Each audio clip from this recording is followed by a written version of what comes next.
Railway station परिसरात लावलेला 15 लाख रुपये किमतीचा 12 चाकी ट्रक केबिनचे कुलूप तोडून अज्ञात चोरट्यांनी लंपास केला. सदर चोरीची घटना सोमवार दिनांक 10 ऑगस्ट रोजी सायंकाळी 4:30 ते बुधवारी 12 ऑगस्ट रोजी सकाळी 10 वाजण्याच्या सुमारास घडली. या प्रकरणी बाळासाहेब अर्जुन चालक वय वर्ष 51 राहणार कापसे प्लॉट कुपवाड यांनी संजयनगर पोलिसात फिर्याद दिली.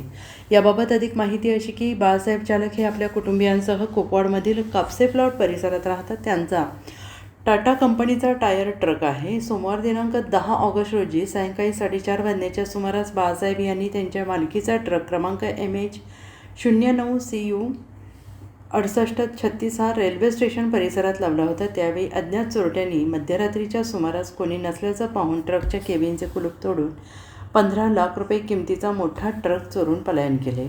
बुधवारी सकाळी 10 वाजण्याच्या सुमारास बाळासाहेब चालक हे ट्रक घेण्यासाठी गेले असता तो त्या ठिकाणी नव्हता. त्यांनी सगळीकडे शोधाशोध केली पण ट्रक काही मिळाला नाही. अखेर ट्रक चोरी झाल्याची फिर्याद चालक यांनी संजयनगर पोलिसात दिली. त्यांच्या फिर्यादीवरून पोलिसांनी अज्ञात चोरट्याविरोधात गुन्हा दाखल केला आहे. Bureau report SPN Marathi, Sangli.